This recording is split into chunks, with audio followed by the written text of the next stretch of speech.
काट दीजिए। Hello everyone, math filament YouTube channel में आपका बहुत बहुत स्वागत है।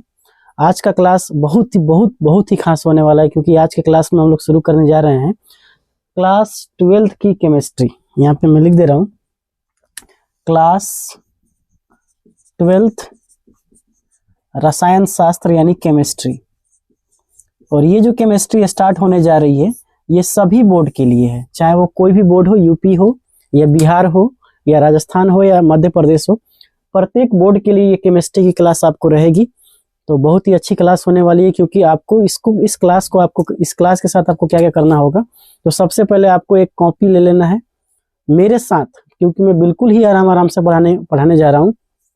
मेरे साथ आप एक नोट्स बनाएंगे और उस नोट्स को जैसे जैसे मैं बोर्ड पे लिखूंगा सिमिलरली उसी तरह आपको बोर्ड पे लिखते हुए चलना है, ठीक है ना। उसी तरह बोर्ड पे लिखते हुए चलना है, ठीक है। तो हमारा क्लास आज शुरू होने जा रहा है, जिसको हम लोग शुरू करने जा रहे हैं बहुत ही अच्छे तरीके से, class 12th chemistry. Class 12th का केमिस्ट्री शुरू से करने से पहले मैं आपको कुछ बातें बता देना चाहता हूँ कि चाहे वो यूपी हो, एमपी हो या राजस्थान हो, यहाँ पे कुछ ऐसे टॉपिक्स हैं, जैसे यूपी में, एमपी में और राजस्थान में केवल 10 टॉपिक्स ही केमिस्ट्री के पढ़ना होता है, जबकि बिहार बोर्ड में लगभग 16 चैप्टर पढ़ना है हम लोगों को। तो उस 16 चैप्टर को पढ़ने के लिए हमको क्या करना है, बहुत ध्यान से यहाँ पे जो आपके बोर्ड में जो चैप्टर आ रहा है, जो आपके सिलेबस में होगा, उस वाले पॉइंट को आपको देखते हुए चलना है, ठीक है ना। और जो आपके सिलेबस में नहीं है उसको स्किप कर देना है। तो सबसे पहले हम लोग स्टार्ट करेंगे आज जो हमारा टॉपिक है उसका नाम है बिलियन। ये स्टार्ट करने से पहले सबसे पहले मैं आपको बता देना चाहता हूँ कि बिहार बोर्ड का जो क्या सिलेबस है, उसका क्या सिलेबस है, उसको पहले हम लोग डिस्कस कर लेते हैं। तो सबसे पहले हम लोग सिलेबस डिस्कस करते हैं। तो सबसे पहले हमारा जो टॉपिक होगा पाठ्यक्रम, यानी हम सबसे पहले डिस्कस करेंगे क्या क्लास 12th का सिलेबस है, यानी उसका क्या पाठ्यक्रम है। तो पाठ्यक्रम हम लोग स्टार्ट करते हैं, ठीक है ना। पाठ्यक्रम में स्टार्ट करें तो अगर आप जिस भी बोर्ड के हैं, आपको ये ध्यान रखना है कि आपके बोर्ड में क्या क्या पूछा जाता है, ठीक है ना। तो सबसे पहले अगर हम बोलें तो बिहार बोर्ड में सबसे पहले स्टार्ट होता है बिलियन से। स्टार्ट तो होता है ठोस अवस्था से, लेकिन सबसे पहले किसे स्टार्ट होता है, बिलियन, जिसको हम इंग्लिश में सॉल्यूशन कहते हैं। तो पहला चैप्टर हम किस तरह से आगे बढ़ेंगे, हमारा सबसे पहला चैप्टर होगा बिलियन, जिसको हम लोग सॉल्यूशन के नाम से जानते हैं। आपको भी सेम टू सेम जैसे मैं लिख रहा हूं वैसे ही आपको लिखते हुए चलना है, नोट्स बनाते हुए चलना है मेरे ही साथ, ठीक है। दूसरा जो हमारा टॉपिक है उसका नाम है ठोस अवस्था। ठोस अवस्था। तो इसके बाद हमारा जो टॉपिक होगा वो हम पढ़ेंगे ठोस अवस्था, जिसको हम कहते हैं सॉलिड स्टेट। किस नाम से जाना जाता है इसको, सॉलिड स्टेट।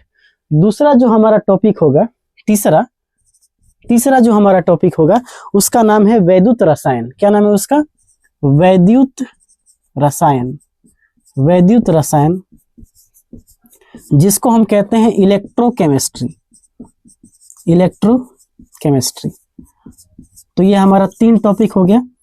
ये आप अपने सिलेबस में देख लेना है आपको कौन कौन सा पढ़ना है। वैसे मैं बता दूंगा कौन सा एक्स्ट्रा बिहार बोर्ड की सिलेबस है और कौन एक्स्ट्रा मतलब जो बाकी सब सिलेबस है जो यूपी, एमपी और राजस्थान का है। तीसरा जो हमारा टॉपिक है उसका नाम है रासायनिक बल गतिकी। रासायनिक बल गतिकी, जिसको हम केमिकल काइनेटिक्स के नाम से जानते हैं।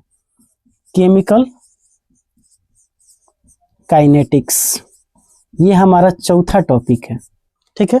ये हमारा चौथा टॉपिक है, ठीक है ना।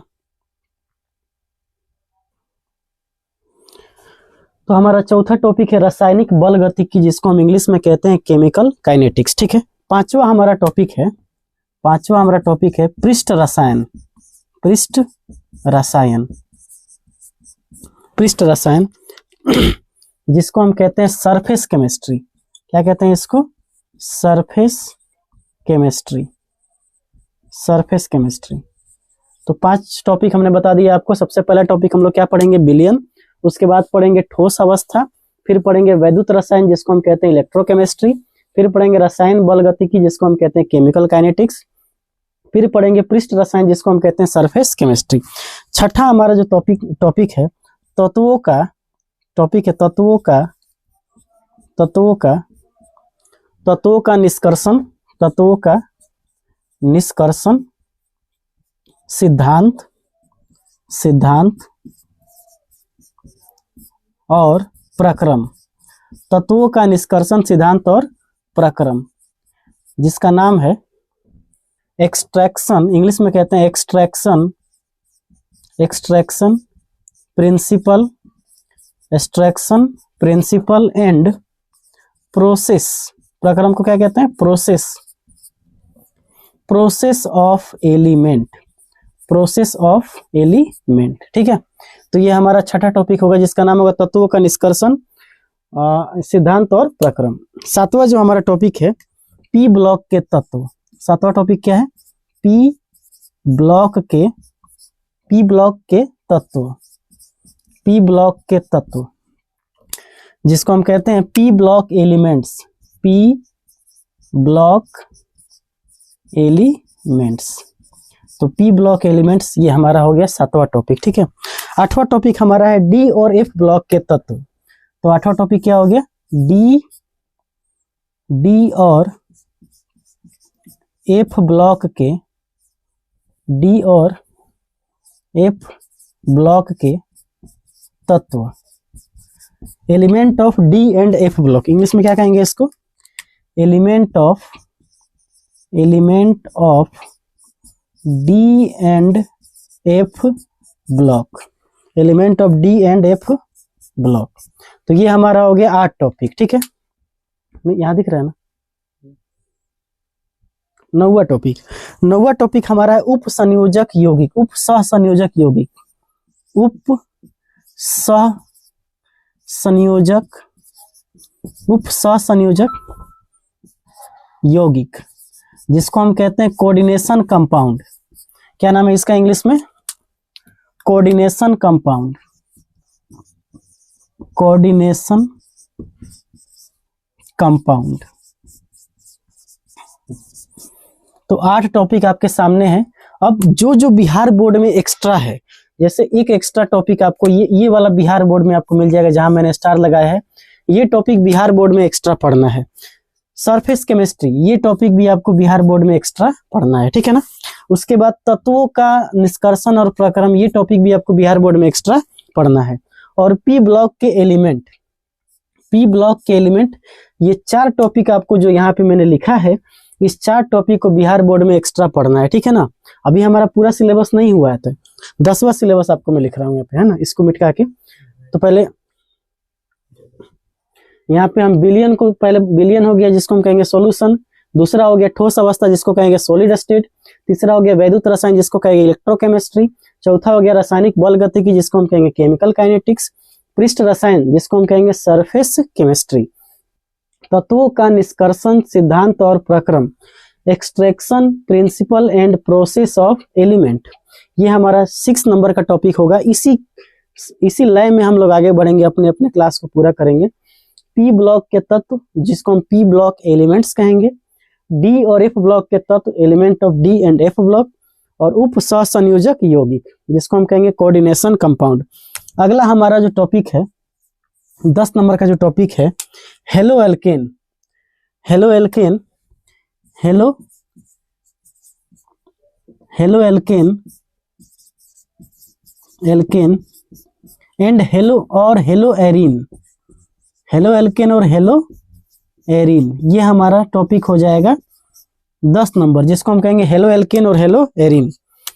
यहाँ लिख देते हैं hello alkene, halo alkane and hello arene, hello arene, ये हमारा 10 टॉपिक हो गया, जिसमें मैंने आपको ये ठोस अवस्था, पृष्ठ रसायन, तत्वों का निष्कर्षण और सिद्धांत, डी ब्लॉक, एफ ब्लॉक के तत्व, ये हमारे बिहार बोर्ड में एक्स्ट्रा है। बाकी सभी सिलेबस, बाकी इनको छोड़ के जो सिलेबस मैंने यहाँ पे लिखा है वो आपको हर बोर्ड में आपको मिल जाएगा। ठीक है, तो इसको मिटकाते हैं फिर आगे लिखते हैं। ठीक है ना? तो जो आपने मैंने 10 टॉपिक अभी आपको लिखाया है उसको आपको वैसे ही लिखना है जैसे मैंने आपको लिखा है। अगला जो हमारा टॉपिक है, अगला जो हमारा टॉपिक है उसका नाम है, देखिए 10 नंबर टॉपिक था क्या, हेलो एल्केन और हेलो एरीन। अगला हमारा टॉपिक है alcohol, alcohol, phenol and ether. 11 number topic हमारा है अल्कोहल, अल्कोहल, फिनॉल, फिनॉल और ईथर। अल्कोहल, फिनॉल और ईथर, ये हमारा 11 नंबर का टॉपिक होगा। ये सब यहाँ से देखिए, हेलो एल्केन और हेलो एरिन से हमारा ऑर्गेनिक केमिस्ट्री स्टार्ट हो जाता है। तो ये अल्कोहल, फिनॉल और ईथर, अल्कोहल, फिनॉल और ईथर। तो यहाँ पे लिख देते हैं अल्कोहल, फिनॉल एंड ईथर। ये हमारा कितने नंबर का टॉपिक हो गया? 12 नंबर का, 11 नंबर का। 12 नंबर का जो हमारा टॉपिक है उसका नाम है एल्डिहाइड, कीटोन और एल्डिहाइड, कीटोन और कार्बोक्सिलिक एसिड। इसको लिखते हैं एल्डिहाइड, एल्डिहाइड, कीटोन, कीटोन और carboxylic acid, carboxylic, carboxylic acid, carboxylic अम्ल। तो इसको हम क्या कहेंगे? एल्डिहाइड। देखिए यहाँ पे aldehyde, aldehyde, aldehyde,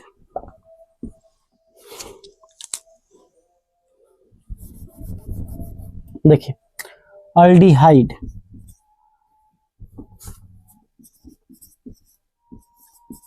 aldehyde, ketone and carboxylic acid, carboxylic acid. ये हमारा कितने नंबर का टॉपिक हो गया? 12 नंबर का टॉपिक हो गया। 13 नंबर का टॉपिक हम लोग देखते हैं। 13 नंबर जो हमारा है उसका नाम है एमीन। क्या नाम है उसका? एमीन। तो हम लोग पढ़ेंगे एमीन। 13 नंबर हमारा टॉपिक क्या है? एमीन। एमीन के बारे में पढ़ेंगे बढ़िया से। ये हमारा 13 नंबर का टॉपिक है। 14 नंबर का जो हमारा टॉपिक है एमीन के बाद से, उसका नाम है जैव अणु। क्या नाम है उसका? जैव अणु, जैव अणु, जिसको हम बायोमोलिक्यूल्स भी कहते हैं। क्या कहते हैं? Biomolecules, biomolecules. तो 13 नंबर का हमारा टॉपिक था एमीन, 14 नंबर का हमारा टॉपिक है जैव अणु और 15 नंबर का हमारा टॉपिक है बहुलक। क्या नाम है उसका? बहुलक, जिसको हम कहते हैं पॉलीमर्स। इसको किस नाम जानते हैं? Polymers, polymers. और 16 नंबर का हमारा टॉपिक है हमारे दैनिक जीवन में रसायन। हमारे दैनिक जीवन में, दैनिक जीवन में, दैनिक जीवन में रसायन। Chemistry in everyday life, chemistry in everyday life, chemistry in, chemistry in everyday life, everyday life. ये हमारा टॉपिक हो गया 14 नंबर। 16 नंबर का टॉपिक, ठीक है। तो ये पूरा का पूरा सिलेबस है आपका बिहार बोर्ड और प्लस किसी यूपी, राजस्थान और एमपी के बोर्ड का। इसमें आप ध्यान से देखेंगे तो जो हमारा बहुलक है, ये बहुलक, ये वाला टॉपिक हमको बिहार बोर्ड में पढ़ना है। केमिस्ट्री इन एवरीडे लाइफ, ये वाला टॉपिक हमको बिहार बोर्ड में एक्स्ट्रा पढ़ना है। बाकी सभी सिलेबस क्या है? सेम है। बस समझ में रहे? तो सबसे पहले टॉपिक है ठोस अवस्था, फिर विलयन, फिर वैद्युत रसायन, रासायनिक बल गतिकी, पृष्ठ रसायन, तत्वों का वर्ग, तत्वों का निष्कर्षण, है ना, प्रक्रम और सिद्धांत। फिर उसके बाद हमने क्या पढ़ा? पी ब्लॉक के तत्व, डी ब्लॉक के तत्व, है कि नहीं। फिर पढ़ा halo alkane, hello Erin, aldehyde, ketone, phenol ether, aldehyde, ketone, carboxylic acid, alcohol, phenol ether, amine, जैव अणु, बहुलक और हमारे दैनिक जीवन में रसायन। ठोस अवस्था हमको उसमें पढ़ना था। पृष्ठ रसायन, तत्वों का निष्कर्षण वाला वो टॉपिक हमको एक्स्ट्रा पढ़ना है। पी ब्लॉक एक्स्ट्रा पढ़ना है बिहार बोर्ड में, और बहुलक पढ़ना है, और उसके बाद हमारे दैनिक जीवन में रसायन।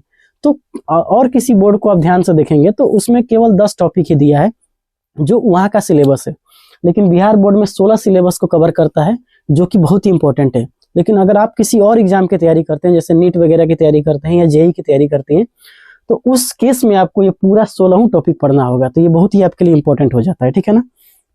इसको स्क्रीनशॉट लीजिए, इसको कॉपी में नोट कीजिए, फिर आगे बढ़ते हैं। आइए देखते हैं। अब हम लोग यहाँ से अपने सिलेबस को स्टार्ट करते हैं, जिसका नाम है विलयन। क्या नाम है? विलयन। तो विलयन से शुरू करते हैं एकदम बड़े ही अच्छे तरीके से। आखिर विलयन है क्या? सॉल्यूशन हमारा जो टॉपिक है वो है क्या? किसे कहते हैं विलयन? तो विलयन को हम लोग शुरू करेंगे आज के टॉपिक में। देखिए, तो सबसे पहले हमारा फर्स्ट चैप्टर नंबर 1, जिसका नाम है चैप्टर नंबर 1, जिसका नाम है बिलियन। क्या नाम है? बिलियन, जिसको हम कहते हैं केमिस्ट्री। तो आज हम लोग सिलेबस को डिस्कस कर चुके हैं। सिलेबस डिस्कस करने के बाद हम बिलियन टॉपिक को पढ़ना शुरू करते हैं। बिलियन को पढ़ने से पहले पहले आपको ये जानना बहुत जरूरी है कि बिलियन है क्या, आखिर बिलियन कहते किसे हैं। ठीक है, तो बिलियन को जानने से पहले हम लोग ये शुरू में जान चुके थे कि रसायन शास्त्र का रियल मतलब क्या होता था। रसायन शास्त्र एक वैसा विज्ञान है, विज्ञान की वह शाखा है जिसके अंतर्गत हम पदार्थ के गुणों, संगठन, संरचना और रासायनिक अभिक्रिया के फलस्वरूप बनने वाले जो उसका प्रोसेस है, जो क्रिया है, जो उससे बने हुए उत्पाद हैं, जो प्रतिफल हैं, उसका जब हम अध्ययन करते हैं तो उसे हम कहते हैं रसायन शास्त्र। रसायन शास्त्र मेनली फोकस होता है पदार्थ के बारे में। पदार्थ का गुण कैसा है, वो किन किन चीजों से मिलकर बना है, इसका मतलब उसका संगठन कैसा है, और उसका जब वो दो पदार्थ आपस में अभिक्रिया करते हैं या रासायनिक अभिक्रिया करते हैं तो उसके बाद नया पदार्थ जो बनता है उसका क्या गुण धर्म है, पदार्थ की क्या प्रॉपर्टीज है, इसके बारे में हम लोग पढ़ते हैं केमिस्ट्री में। ठीक है ना। तो हमारा मेन फोकस, तो हम इतना तो समझ गए हैं कि पदार्थ में मेन फोकस हमारा रहता है, केमिस्ट्री में मेन फोकस हमारा किस पे रहता है? पदार्थ पे। तो हम पदार्थ के बारे में पढ़ना शुरू करते हैं। फिर पदार्थ को हम जब आगे पढ़ते हैं तो ये हम देखते हैं कि पदार्थ क्या है। तो पदार्थ के बारे में आप 11th क्लास में पढ़े होंगे कि पदार्थ वैसा चीज है, वैसा वस्तु है जो स्थान घेरता है, जो एक स्थान घेरेगा, जिसमें द्रव्यमान होगा और जो हमारे पांचों ज्ञानेंद्रियों की मदद से या सहायता से हम उसको अनुभव कर सकते हैं, वो क्या कहलाता है? पदार्थ कहलाता है। जैसे ईंट, हम उसको देख सकते हैं, हाथ से छू सकते हैं। पांचों ज्ञानेंद्रिय हमारी कौन कौन हो सकती है? तो सबसे पहले आंख, नाक, कान, त्वचा और जीभ, ये हमारी 5 ज्ञानेंद्रियां हो गई। तो इन ज्ञानेंद्रियों के माध्यम से हम उस पदार्थ को महसूस भी कर सकते हैं, वो क्या कहलाता है? पदार्थ कहलाता है। जब पदार्थ को हम आगे पढ़ते हैं तो हमने बताया था आपको उसमें 11th क्लास वाले केमिस्ट्री में आपको समझाया भी होगा। खैर आप नहीं जानते तो कोई बात नहीं, आप यहाँ से आप समझिए। पदार्थ को हम लोग ध्यान से आप देखेंगे तो पदार्थ को हम लोग बांटते हैं भौतिक आधार पे। सबसे पहले किस आधार पे बांटते थे? भौतिक आधार पे। भौतिक वर्गीकरण करते हैं, भौतिक वर्गीकरण। यहीं से आपको समझ में आएगा बिलियन कहाँ से आ रहा है। ठीक है ना। और दूसरा जो हम बांटते हैं उसको बांटते हैं रासायनिक वर्गीकरण, यानी रासायनिक आधार पे। तो ये हमारा हो गया भौतिक आधार पे और एक हो गया रासायनिक आधार पे। इंग्लिश में कहते हैं फिजिकल क्लासिफिकेशन और इसको कहते हैं केमिकल क्लासिफिकेशन। जब भौतिक आधार पे हम पदार्थ को बांट रहे थे तो उसमें हमको देखिए मिला था क्या? पहले सबसे मिला था ठोस। क्या मिला था? ठोस। फिर मिला हमको गैस, ठोस। ठोस के बाद क्या मिलता है? द्रव मिलता है। क्या मिलता है? द्रव।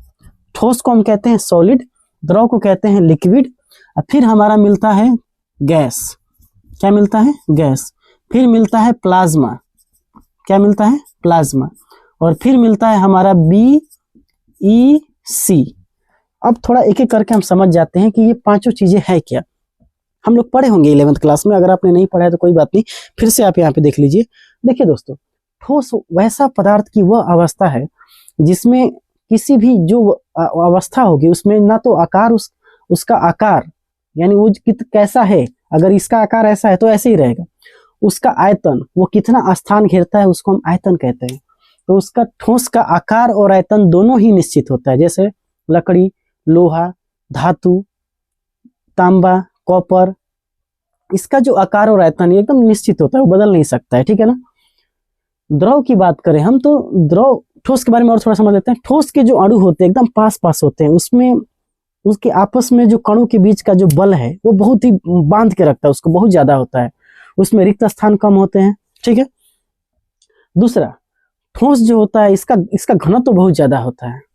द्रव की बात करें तो ये ऐसा पदार्थ की वैसी अवस्था है जिसमें इसका आकार कोई निश्चित नहीं होता है, आकार अनिश्चित होता है, लेकिन आयतन निश्चित होता है। जैसे 1 लीटर पानी को अगर हम किसी भी बर्तन में रखेंगे तो वो उसी बर्तन का आकार ले लेता है, इसका मतलब इसका कोई आकार नहीं है। अब ऐसा होता क्यों है? क्योंकि आकार अनिश्चित होने का वजह यह है क्योंकि जो द्रव का जो पदार्थ है इसमें जो कणों के बीच आकर्षण बल है वो ठोस की अपेक्षा कम है। इनमें ठोस की अपेक्षा रिक्त स्थान बहुत ज्यादा है। दूसरा चीज, इसके जो कण हैं वो सीमा के अंदर एकदम गति कर सकते हैं, स्वतंत्र गति कर सकते हैं। इनकी एक सीमा है, उस सीमा के अंदर ये क्या करते हैं, स्वतंत्र गति कर सकते हैं।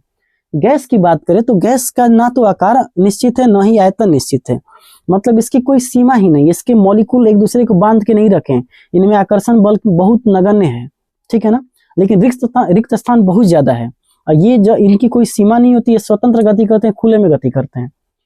प्लाज्मा की बात करें तो जब हम ठोस को गर्म करते हैं तो वो द्रव बनता है, द्रव को गर्म करते हैं तो गैस बनता है। जब गैस को गर्म करते हैं तो हम जानते हैं कि गैस जो है, गैस के जो कण है वो अणुओं से मिलके बना है, यानी एटम से मिलके बना है। और एटम्स में होता है क्या है कि एटम्स में हम ये जानते हैं कि उसमें एक न्यूक्लियस होता है, केंद्र होता है, केंद्रक न्यूक्लियस होता है, जो उस पे धन आवेश होता है, जिसमें न्यूट्रॉन और प्रोटॉन मौजूद रहते हैं। और इलेक्ट्रॉन क्या करता है, उसके चारों तरफ चक्कर लगाता है, ठीक है ना। अब इलेक्ट्रॉन जैसे ये प्लस हो गया और ये इसके चारों तरफ चक्कर लगा रहा है, क्या है, इलेक्ट्रॉन है। तो हम जानते हैं जब, और इलेक्ट्रॉन एक निश्चित ऑर्बिट में ऐसे चक्कर लगाता है ना, हर इलेक्ट्रॉन अपने एक खास ऑर्बिट में चक्कर लगाता है। और जब आप इसको ऊर्जा देंगे, आप एनर्जी देंगे, तो इलेक्ट्रॉन क्या करता है, अपने वाले ऑर्बिट को छोड़ के दूसरे वाले ऑर्बिट में भाग जाता है। और ऊर्जा देंगे आप तो ये इस वाले ऑर्बिट को छोड़ के दूसरे ऑर्बिट में भाग जाएगा। और ऊर्जा देंगे तो होगा ये कि ये पूरा का पूरा ऑर्बिट ही छोड़ के भाग गया, मतलब प्लस अलग हो गया और माइनस अलग हो गया, प्लस अलग हो गया और माइनस अलग हो गया, माइनस और प्लस। तो ऐसा इसलिए हुआ क्योंकि हमने जो गैस था उसको इतना अत्यधिक तापमान पे गर्म कर दिया कि उसके जो आयंस, जो उसकी गैस है वो आयनीकृत हो गया। क्या हो गया, आयनीकृत। ये क्या हो जाता है, आयनीकृत। तो जब वो आयनीकृत हो जाता है यानी आयोनाइज हो जाता है तो उसी को हम कहते हैं प्लाज्मा। सूर्य और तारों का जो ईंधन होता है वो किसका रूप है, प्लाज्मा का रूप, ठीक है ना। प्लाज्मा का उपयोग बहुत जगह किया जाता है ना, बात समझ में आ रही है कि नहीं। तो गैसों का आयनीकृत रूप प्लाज्मा है, ठीक है ना। बीईसी क्या होता है, बीईसी समझ लेते हैं। बीईसी में क्या होता है, जब आप किसी भी वस्तु को परम ताप शून्य ताप पर गर्म मतलब ठंडा करते हैं, मतलब आप पूरा का पूरा जो उस पदार्थ को एकदम ठंडा कर दीजिए। जब आप गैस को ठंडा करेंगे, प्लाज्मा को ठंडा करेंगे तो गैस बनेगा, गैस को ठंडा करेंगे तो द्रव बनेगा, द्रव को ठंडा करेंगे तो ठोस बनेगा, और उसको ठंडा करेंगे तो होगा ये कि जब आप किसी भी पदार्थ को -273 डिग्री 273.15 केल्विन तक गर्म कर देते हैं, तब वो पदार्थ होता क्या है, वो पदार्थ एकदम एक ऐसा पदार्थ बन जाता है जो उसका सारे मॉलिक्यूल एकदम कण एकदम उसके पास में एकदम आ गए, और एकदम सारे कण उसके एकदम पास में आ गए, एकदम पास में। और ये मॉलिक्यूल को कहते हैं सुपर एटम। क्या कहते हैं इसको, सुपर एटम। अब ये जो सुपर एटम बना है ये पूरा का पूरा प्लाज्मा, ये बीईसी है। इसकी खोज किया था बोस, आइंस्टीन और कंडेंसेट। ये पूरा नाम क्या है, बोस, आइंस्टीन, कंडेंसेट। बोस का मतलब होता है Satyendra Nath Bose, Einstein Albert Einstein, और कंडेंसेट मतलब ठंडा करना, है ना। इन दोनों की सहायता से इस पदार्थ को खोजा गया था, इसीलिए हम इसको बीईसी के नाम से भी जानते हैं, ठीक है। इतना बात आप 11th क्लास में पढ़े होंगे, हम लोग उतना डिस्कस नहीं करेंगे, नहीं अदरवाइज वीडियो बहुत ही लंबा हो जाएगा, ठीक है। रासायनिक आधार की बात करते हैं तो रासायनिक आधार में आप ध्यान से देखेंगे, रासायनिक पदार्थ में एक होता है शुद्ध पदार्थ। क्या होता है, शुद्ध पदार्थ, जिसको हम कहते हैं शुद्ध पदार्थ, और एक होता है अशुद्ध पदार्थ, अशुद्ध पदार्थ, ठीक है। तो शुद्ध पदार्थ किसे कहते हैं, शुद्ध पदार्थ उस पदार्थ को कहते हैं जिसका प्रत्येक भाग एक ही चीजों से मिलकर बना है। अगर मान लीजिए कोई एक मान लेते हैं ये पदार्थ है, अगर इसमें से हम एक थोड़ा सा यहाँ से ये वाला हिस्सा निकाल के यहाँ रख दें, और इसका हिस्सा ये निकाल दे इतना, और हिस्सा निकाल दे एकदम डॉट यहाँ इतना, तो हम सभी में देखेंगे तो प्रत्येक का बनावट और प्रत्येक का जो बनावट होगा वो एक ही प्रकार का होगा, मतलब इसमें कोई मिलावट नहीं है। अगर इतना निकालेंगे तो उसमें भी उतना ही बनावट होगा, इसका भी वही बनावट होगा, यानी सबका वही बनावट होगा, उसे हम कहते हैं शुद्ध पदार्थ। प्रत्येक भाग की बनावट एक जैसी होनी चाहिए, उसे हम क्या कहते हैं, शुद्ध पदार्थ। लेकिन अशुद्ध पदार्थ की खासियत क्या है, अशुद्ध पदार्थ में ऐसा नहीं होता है। आप उसके छोटे से हिस्से को भी लेंगे ना, और उस बड़े वाले हिस्से से कंपैरिजन यानी तुलना करेंगे, तो होगा ये कि उस वाले पदार्थ का जो अवयव होगा इस वाले पदार्थ के अवयव से हल्का मिसमैच कर जाएगा, मतलब उसका अवयव कुछ अलग हो जाएगा, इसका अवयव कुछ अलग हो जाएगा। तो ये हो गया अशुद्ध पदार्थ। शुद्ध पदार्थ में हम किसको रखते हैं, तो शुद्ध पदार्थ में हम रखते हैं तत्व को। किसको रखते हैं, तत्व। और एक रखते हैं शुद्ध पदार्थ में यौगिक को, किसको रखते हैं, यौगिक। तो ये तत्व हो गया और ये यौगिक हो गया। आगे जब तत्व को हम और बांटते हैं तो उसे हम कहते हैं 3 भागों में बांट देते हैं, जिसका नाम है धातु, एक का नाम है अधातु और एक का नाम है उपधातु, उपधातु। ठीक है, तो ये तत्व 3 प्रकार में बढ़ गया। फिर हम और आगे यौगिक को बांटते हैं, तो यौगिक को और 2 भागों में बांटते हैं, जिसका नाम है कार्बनिक यौगिक। लिखते चलेंगे आप मेरे साथ साथ, ठीक है, कॉपी और कलम लेके बैठना है, ऐसे नहीं बैठना है, ठीक है ना। वीडियो देखने नहीं है, फिल्म नहीं चल रहा है यहाँ पे। अगर अच्छे से इस पूरे प्लेलिस्ट को अच्छे से आपको ग्रैप्स करना है, बच्चे बढ़िया समझना है और अच्छा एग्जाम में अच्छा नंबर लाना है, तो आपको मेरे साथ लिखना होगा, ठीक है। दूसरा जो होगा उसको हम कहेंगे अकार्बनिक यौगिक, अकार्बनिक यौगिक। अब थोड़ा समझ लेते हैं सबको, ठीक है ना। तत्व क्या होता है, तत्व जो होता है, तत्व वैसा स्वतंत्र पदार्थ होता है, वैसा पदार्थ होता है जो केवल एक ही परमाणुओं से मिलकर बना है, एक ही परमाणु से। अगर हाइड्रोजन है तो हाइड्रोजन से ही बना है, अगर हीलियम है तो हीलियम से ही बना है, अगर नाइट्रोजन है तो नाइट्रोजन से बना है, ठीक है ना, नाइट्रोजन है तो नाइट्रोजन से बना है। अगर मान के चलते हैं अगर ऑक्सीजन है तो ऑक्सीजन से ही मिलकर बना है, यानी एक ही परमाणुओं से मिलकर बना है, उससे क्या कहेंगे, तत्व कहेंगे। लेकिन अगर 2 या 2 से अधिक परमाणुओं से मिलकर बना है, उसे हम यौगिक के नाम से जानेंगे। किस नाम से जानेंगे, यौगिक के नाम से। अब तत्व को हमने 3 भागों में बांट दिया, धातु, अधातु और उपधातु। धातु क्या होता है, वैसा पदार्थ, वैसा चीज या वैसा पदार्थ जिससे विद्युत धारा आसानी से प्रवाहित हो सके, विद्युत धारा आसानी से प्रवाहित हो सके, उसे हम क्या कहेंगे, धातु कहेंगे। जैसे जितना भी लोहा हो गया, जितने भी मेटल्स हो गए, मेटल्स एंड धातु जो होते हैं क्या होते हैं, उसमें विद्युत धारा आसानी से प्रवाहित हो जाता है। और छोटा छोटा और डिफिनेशन भी दिया जाता है कि धातु वो है जिसमें चमक होती है, जिसको पीटने पे चूर चूर हो जाए, वो अलग बात है ना, इसका कई एक्सेप्शन हो सकता है। खैर जो भी हो, हम बस ये छोटा सा डिफिनेशन याद रखेंगे, परिभाषा, कि वैसा पदार्थ जिससे विद्युत धारा आसानी से प्रवाहित हो सके, ठीक है ना। आगे समझिए, उपधातु, अधातु क्या होता है, वैसा पदार्थ जिससे विद्युत धारा आसानी से प्रवाहित नहीं हो सके, उसे हम कहेंगे अधातु। और वैसा पदार्थ जिसमें धातुओं और अधातु दोनों के गुणों की उपस्थिति पाई जाए, उसे हम कहेंगे उपधातु। यौगिक को आगे हमने कितने भागों में बांट दिया, 2 भागों में। एक हो गया कार्बनिक यौगिक और एक हो गया अकार्बनिक यौगिक। कार्बनिक यौगिक में केवल और केवल कार्बन होगा। अगर कार्बन है तो हाइड्रोजन का होना फिक्स है, क्योंकि बिना कार्बन का हाइड्रोजन हो ही नहीं सकता है। यानी इस वाले यौगिक में ये जो यौगिक है ये कार्बन और हाइड्रोजन से मिलके बनते हैं, इसको कहते हैं कार्बनिक यौगिक। और वैसा यौगिक जो कार्बन और हाइड्रोजन से मिलके नहीं बनता है, उसे कहते हैं अकार्बनिक यौगिक, ठीक है। अशुद्ध पदार्थ की बात करें हम तो अशुद्ध पदार्थ में केवल आ जाता है मिश्रण। क्या आ जाता है, मिश्रण, जिसको हम कहते हैं मिक्सचर। क्या कहते हैं, मिक्सचर। और मिश्रण को आगे चल के 2 भागों में बांट दिया जाता है, जो सबसे पहला नाम है समांगी मिश्रण, समांगी मिश्रण, समांगी मिश्रण, होमोजीनियस मिक्सचर। और दूसरा जो भाग है उसको हम कहते हैं विषमांगी मिश्रण, विषमांगी मिश्रण। तो समांगी मिश्रण का मतलब होता है सम अंग, यानी समान है अंग जिसका, उसको कहते हैं समांगी मिश्रण।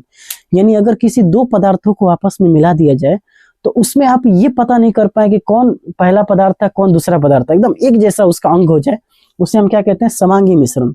लेकिन अगर आपने 2 या 2 से अधिक पदार्थों को आपस में मिलाया और आप अलग अलग उसका पहचान कर पाते हैं कि हाँ ये पदार्थ ये वाला है, ये पदार्थ ये वाला है, तो उसको हम कहेंगे विषमांगी मिश्रण। नहीं समझ में, एग्जाम्पल से समझते हैं। समांगी मिश्रण जैसे पानी और चीनी का घोल आप मिला दीजिए, आपको पता ही नहीं चलेगा कि कहाँ पानी है और कहाँ चीनी है, सब आपको एक ही जैसा दिखेगा। अगर पानी की तरह दिख रहा है तो पानी की तरह दिखेगा, उसमें चीनी क्या हो जाता है, घुल जाता है, उसे कहेंगे समांगी मिश्रण, ठीक है।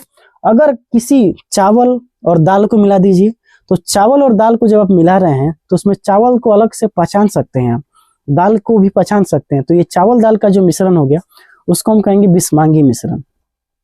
तो ये हमारा पूरा का पूरा पदार्थ के बारे में आ गया। अब यहाँ पे ये क्यों बताया मैंने, ये आपको मैं समझाता हूँ। समांगी मिश्रण में विलयन आ जाता है, क्या आ जाता है, विलयन। समांगी मिश्रण में किसको लिखते हैं, विलयन को।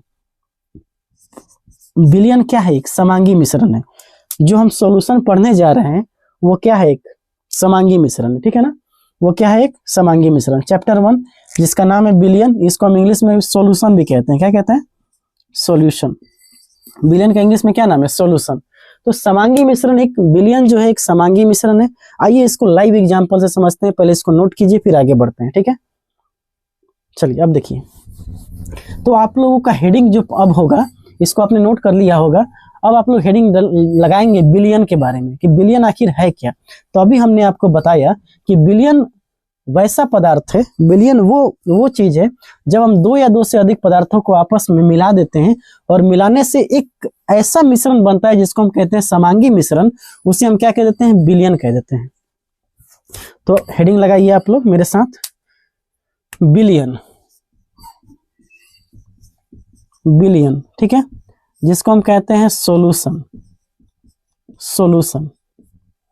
तो बिलियन कैसा मिश्रण है भाई साहब, समांगी मिश्रण है। आइए इसको एक लाइव एग्जांपल से मैं आपको समझाने की कोशिश करता हूं। ये देखिए, ये क्या है, पानी है, ठीक है ना, पानी आप लोगों को दिख रहा है। अब इस पानी में मैं क्या करता हूं, पानी में आप ध्यान से देखेंगे, इस पानी में ये हल्दी को मिला देता हूं, ठीक है ना, ये हल्दी मैंने मिला दी है, ठीक है। पानी में मैंने मिलाया हल्दी, ठीक, पानी में मैंने जब मिलाया हल्दी तो अब देखिए ये मिल चुका है, पानी में हल्दी मिल गया, ठीक है ना।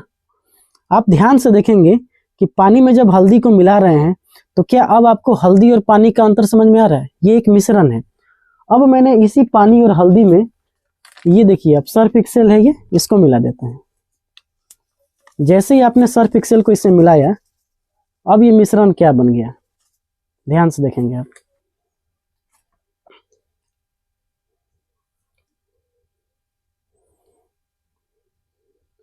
ये मिश्रण धीरे धीरे इसको जब आप मिलाएंगे तो ये मिश्रण पीला के वजह से अब ये लाल होना शुरू हो जाएगा, ठीक है ना। और ज्यादा मात्रा में मिलाते हैं क्योंकि हम देखिए, ये हमारा जो है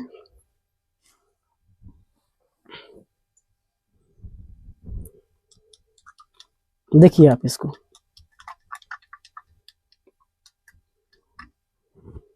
ध्यान से देखिए, ये जो पीला मिश्रण है धीरे धीरे ये लाल होना अब शुरू हो जाएगा।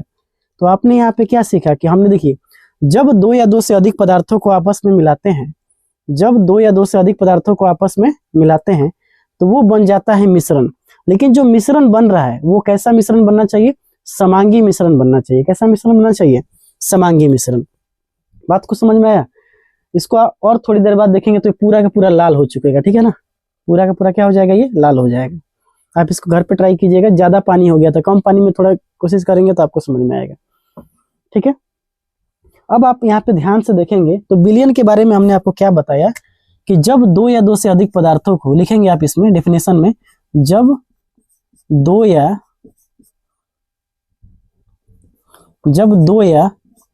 दो से अधिक, जब दो या दो से अधिक पदार्थों को आपस में मिलाकर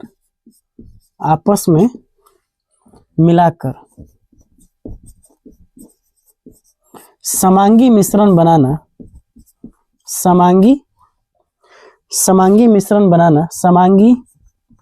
मिश्रण बनाना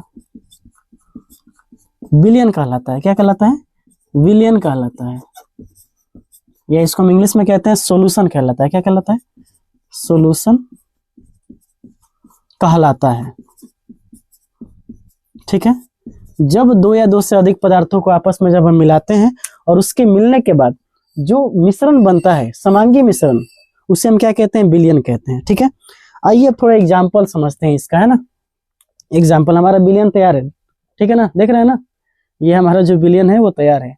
इस बिलियन में हमने क्या मिलाया, पानी, हल्दी और सर्फ। तो आइए समझ, देखिए जैसे में अब ध्यान से देखेंगे, जैसे में सबसे पहले हम बात करते हैं वायु के बारे में। वायु, तो वायु भी एक बिलियन है। वायु क्या है, एक बिलियन है। अब जरा पता करते हैं कैसे ये वायु एक बिलियन है, ठीक है ना।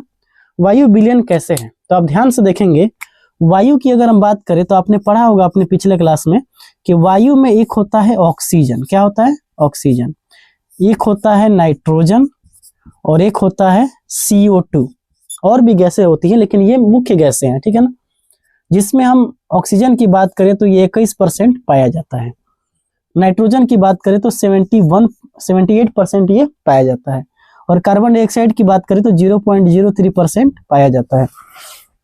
तो आप ध्यान से देखेंगे यहाँ पे कि ये अलग अलग गैसें है कि नहीं है, और जब अलग अलग गैसों को आपस में मिला देते हैं तो ये गैस है, तो गैसों का मिश्रण है, लेकिन गैसों का कैसा मिश्रण है, समांगी मिश्रण है, गैसों का ये समांगी मिश्रण है, ठीक है ना।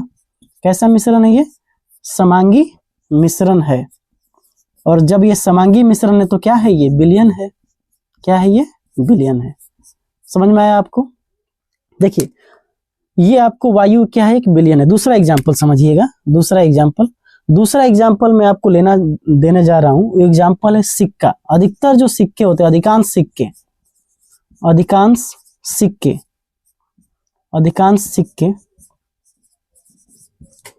सिक्के बिलियन होते हैं। क्या होते हैं, बिलियन होते हैं। अधिकांश सिक्के जो होते हैं आपके वो बिलियन होते हैं, ठीक है ना। और भी आप एग्जाम्पल ले सकते हैं, पानी प्लस नमक प्लस चीनी, इसको मिला के जो बना है का समांगी मिश्रण, ये भी बिलियन होगा कि नहीं, समांगी मिश्रण ये बिलियन होगा, ठीक है। तो हमने यहाँ पे क्या पढ़ा कि बिलियन क्या होता है, जब दो या दो से अधिक पदार्थों को आपस में मिलाकर समांगी मिश्रण बनाना बिलियन कहलाता है। वायु एक बिलियन है क्योंकि वायु में ऑक्सीजन 21%, यानी ये गैसों का समांगी मिश्रण, तो क्या कहलाएगा, बिलियन कहलाएगा। क्या कहलाएगा, बिलियन कहलाएगा। क्लियर है यहाँ पे? अधिकांश सिक्के बिलियन होते हैं। पानी, नमक और चीनी का जो समांगी मिश्रण है क्या कहलाएगा, बिलियन कहलाएगा।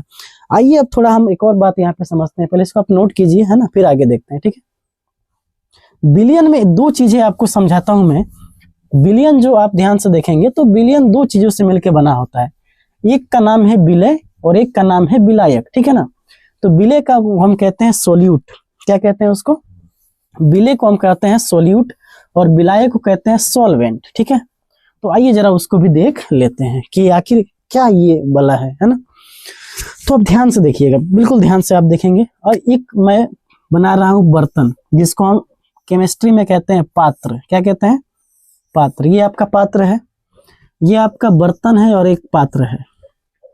जब इस पात्र में हमने मिला दिया जल, क्या मिलाया पहले, जल, ये हमने जल मिलाया है यहाँ पे, यानी इसमें जल है, और जल हमने मिलाया है 500 ml। कितना मिलाया है, 500 ml।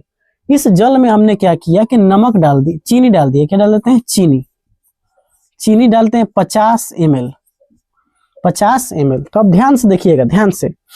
चीनी और जल, एक है चीनी, क्या है, चीनी, एक है जल, और हमारा मिश्रण बन गया समांगी मिश्रण, बना ना। तो एक बिलियन बन गया कि नहीं, हमारा बिलियन बन गया। ये हमारा बिलियन तैयार है। अब आप ध्यान से देखिएगा, प्लीज ध्यान से।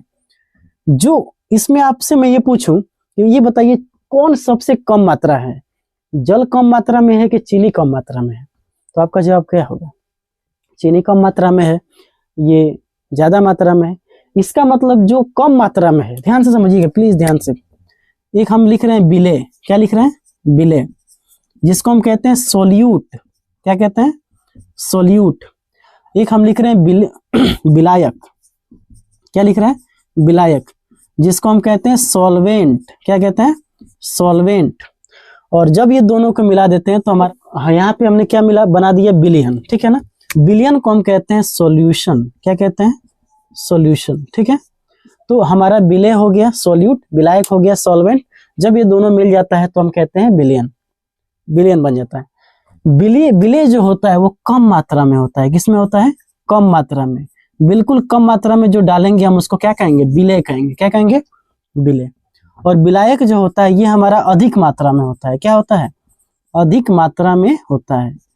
बात समझ में आ रहा है? तो आपसे कोई पूछेगा कि विलय क्या होता है, कम मात्रा में कि अधिक मात्रा में, तो आप बोलेंगे कम मात्रा में। विलायक क्या होता है, अधिक मात्रा में। सॉल्वेंट अधिक मात्रा में होता है। अब एक बात बताइए, क्या चीनी को जल में घुला रहे हैं कि जल को चीनी में घुला रहे हैं? तो यहाँ आप ध्यान से समझेंगे कि चीनी को हम घोल रहे हैं जल में, इसका मतलब ये है वो चीज जिसको हम घोलते हैं, जिसको घोला जाए। इसका मतलब विलय जो होता है जिसको घोला जाए, जिसको घोला जाए, यानी जिसको हम घोलते हैं वो क्या है, विलय है, और जिसमें घोला जाए वो हमारा क्या है, विलायक है। जिसमें घोला जाए, तो जिसमें घोला जाए वो हमारा क्या हो गया, विलायक हो गया। तो आप यहाँ पे क्लियर डेफिनेशन समझ गए कि विलय किसे कहते हैं। तो विलय उसे कहते हैं जिसको घोला जाए, और जो कम मात्रा में उसे हम क्या कहेंगे, विलय कहते हैं। और जिसमें घोला जाए और जो अधिक मात्रा में होते हैं उसे हम क्या कहते हैं, विलायक कहते हैं। क्या कहते हैं, विलायक। अब यहां से अब इसके बाद ये इसको नोट कीजिए, तो पहले नोट कीजिए, आगे देखते हैं। अगला पॉइंट अब मैं आपको यहां से समझाने की कोशिश करूंगा कि विलय और विलायक के आधार पे, विलय और विलायक के आधार पे कितने तरीकों से हम विलयन को बना सकते हैं। तो विलय रहे और विलायक रहे, इसके आधार पे आप कितने तरीकों से विलयन को बना सकते हैं, इसके बारे में हम लोग आज सीखते हैं। ठीक है ना, बड़ा ही इंपॉर्टेंट क्लास है, तो ध्यान से आप देखिएगा। तो हेडिंग है आपका विलय और, हेडिंग है विलय व विलायक के आधार पे, विलय व विलायक के, विलय और विलायक के अवस्था के आधार पे, विलय और विलायक की अवस्था के आधार पर, अवस्था के आधार पर, अवस्था के आधार पर, विलय और विलायक की अवस्था के आधार पर विलयन कितने प्रकार के होते हैं। विलयन, विलयन के प्रकार, विलयन के प्रकार, हेडिंग लगाइए आप लोग। विलय और विलायक के अवस्था के आधार पर, विलय व विलायक के अवस्था के आधार पर विलयन कितने प्रकार के होते हैं। ठीक है ना, विलयन कितने प्रकार के होते हैं, तो आइए समझते हैं। देखिए दोस्तों, हम क्या कर रहे हैं, यहाँ पे एक ले रहे हैं विलय, क्या लिया हमने, विलय, जिसको हम कह रहे थे सोल्यूट, क्या कह रहे थे, सोल्यूट। और एक हम ले रहे हैं यहाँ पे विलायक, क्या ले रहे हैं, विलायक, जिसको हम कहेंगे सॉल्वेंट, क्या कहेंगे, सॉल्वेंट। ठीक है, और यहाँ पे हमारा तैयार हो जाएगा सॉल्यूशन। अब आप ध्यान से समझिएगा इस बात को कि विलय अगर हम ठोस लेते हैं ये भी तो हो सकता है ना कि ठोस को ठोस में घोल दिया जाए। जैसे ध्यान समझिए, ये हमारा हो गया ठोस, और यहां हमने ले लिया ठोस, एक बार लिया ठोस, एक बार लिया द्रव, और एक बार लिया गैस। ठीक है, यहाँ पे लेंगे फिर द्रव और फिर ठोस, ठोस, द्रव और गैस। ठीक है, फिर ले लिया गैस, फिर ले लिया ठोस, फिर द्रव और फिर गैस। अब बताइए, ध्यान समझिएगा विलय जो होता है वो कम मात्रा में होता है, यानी जो कम मात्रा में हो, कम मात्रा में हो और जिसको हम घोलते हैं वो विलय है, और जो अधिक मात्रा में हो और जिसमें हम घोलते हैं वो क्या कहलाएगा, विलय कहलाएगा। तो एक बात बताइए, क्या ठोस को ठोस से मिलाकर, अगर ठोस को थोड़ा कम कर दें और जैसे कुछ बनाना है, ऐसे मान के चलते हैं, मान लीजिए हमको स्टील बनाना है, स्टील, तो स्टील जब बनाते हैं तो उसमें हम लोग कार्बन है कि नहीं, कार्बन, कुछ लोहा, इन सभी को मिला के बनाते हैं। तो हो सकता है कार्बन ज्यादा हो जाए और लोहा को कम कर दिया जाए। तो ठोस को ठोस में बना के विलयन बना सकते हैं कि नहीं, तो बिल्कुल बना सकते हैं। अब विलयन का मतलब ये नहीं कि आपको पूरा एकदम लिक्विड ही समझना है, नहीं भाई, आपको केवल समांगी मिश्रण बनाना है, आपको ये द्रव नहीं बनाना है। द्रव अलग चीज है, द्रव तो आप भौतिक अवस्था की बात कर रहे हैं। हम बस ये कोशिश करेंगे कि हमको समांगी मिश्रण बनना चाहिए, जिसको एक बार मिला देने के बाद आप मतलब कि इस वाले ठोस को और इस वाले ठोस को आप अलग अलग पहचान नहीं कर पाते हैं, वही विलयन है। तो ठोस को ठोस में मिला सकते हैं कि नहीं लोहा, जैसे मान लीजिए रेल की पटरी बनाना है तो कार्बन, उसमें लोहा और मन किया तो एल्युमिनियम, इसको मिला के बना दिए तो हमारा क्या बन गया, एक बन गया विलयन। तो एक तरीका से ये हो गया। ठोस को द्रव में मिला सकते हैं कि नहीं, जैसे मान के चलिए जो बारिश की बूंदे हैं, बारिश की बूंदे है ना, बारिश की जो बूंदे हैं वो जब बर्फ के रूप में गिरती है तो उस बूंद में वो पहले तो रहती है द्रव में और वो ठोस अवस्था में रहती है। या आप कह सकते हैं कि पानी में धूल को मिला दिए, तो ये इस तरह का भी तो विलयन बन सकता है ना। ठोस को गैस में, हवा जो गैस है और गैस हवा है और उसमें हम धूल कंकड़ को मिला दिए तो वहां पे मिश्रण बन गया ना। तो ये भी एक मिश्रण बन सकता है। तो यहाँ पे हमने कितने तरीकों से मिश्रण को बना दिया, 3 तरीका से, 3 तरीका से यहाँ पे मिश्रण बन गया। अब आप ध्यान से देखेंगे द्रव के बारे में, तो द्रव यानी पानी कम रहना चाहिए और ठोस ज्यादा रहना चाहिए। ऐसा कौन सा मिश्रण है? तो मान के चलिए कि अगर हम कुछ ऐसा मिश्रण बनाते हैं जिसमें ठोस को ज्यादा रख देते हैं और द्रव को कम रख सकते हैं, तो भी एक विलयन बनेगा। द्रव को द्रव में, अभी तो बताया कि पानी को दूध में मिला देना, पानी को शराब में मिला देना, वो भी तो एक मिश्रण है। गैस, पानी को गैसों में मिला देना। जब कोई भी जब धूप के दिनों में, गर्मी के दिनों में आप ध्यान से देखते होंगे तो पानी जो होता है वेपर बन के ऊपर उड़ता है और जो आगे ऊपर जाके बादल का निर्माण कर लेता है। तो वहां पे देखिए उस हवा में पानी मिलके या नमी, जो नमी होती है ठंडी के दिनों में नमी जो चलती है, उसमें भी तो गैस में क्या रहता है? द्रव रहता है। गैस ज्यादा रहता है, द्रव कम रहता है, तो ये भी एक प्रकार का मिश्रण हो सकता है। तो यहाँ भी कितने प्रकार से बना दिए? 3। गैस को ठोस में, यानी ठोस ज्यादा होना चाहिए, उसमें गैस हो सकता है, ये भी एक प्रकार का मिश्रण हो सकता है, ठीक है ना। गैस को द्रव में, पानी में, जैसे अब हाँ ये बहुत अच्छा क्वेश्चन है। द्रव जो होता है, जैसे मान लीजिए कोका कोला, जो कोल्ड ड्रिंक्स वगैरह होती है, कोका कोला, पेप्सी, है ना, माजा, ये जितने भी कोल्ड ड्रिंक्स वगैरह होते हैं, उसमें हम क्या करते हैं कि उसमें CO2 गैस को क्या करते हैं? भर देते हैं। CO2 गैस को हाईली प्रेशर पे भर देते हैं। तो वहां पे देखिए गैस को द्रव में मिला दिएगा ना, इसका मतलब ऐसे कर सकते हैं। गैस को गैस में, वायु, ऑक्सीजन, नाइट्रोजन, कार्बन डाइऑक्साइड, इसका मिश्रण है। तो यहाँ पे भी हम कितने तरीकों से बना सकते हैं? 3। तो हम यहाँ पे ध्यान से देखेंगे तो हम पूरे 9 तरीकों से विलय और विलायक की अवस्था के आधार पर विलयन कितने प्रकार के हो जाएंगे? तो 9 प्रकार के। कितने प्रकार के हो जाएंगे? 9 प्रकार के। अब इन्हीं 9 प्रकार को हमको ध्यान से पढ़ना है, ठीक है ना। जब अगला जो हमारा क्लास होगा इन्हीं 9 में हम बहुत अच्छे से इसको डिस्कस करेंगे। तो पहले आप इसका स्क्रीनशॉट ले लीजिए, फिर आगे देखते हैं, ठीक है। तो ये हमारा था क्लास 12 का केमिस्ट्री। ये पहला क्लास था जिसमें हमने विलयन के बारे में थोड़ी बहुत जानकारी आपको दी है। अगले वाले क्लास में इससे और बेहतर पढ़ाने की कोशिश रहेगी और अच्छे से आपको समझाने की कोशिश रहेगी, ताकि आपका पूरा का पूरा कॉन्सेप्ट क्लियर हो जाए और आप अपने एग्जाम में अच्छा परफॉर्म कर पाएं। उम्मीद है कि लेक्चर आपको अच्छा लग रहा होगा। तो लेक्चर अच्छा लगता है तो इसको शेयर भी किया कीजिए, ठीक है ना, लाइक कीजिए और चैनल को सब्सक्राइब कीजिए। मिलेंगे अगले क्लास में, तब तक के लिए जय हिंद।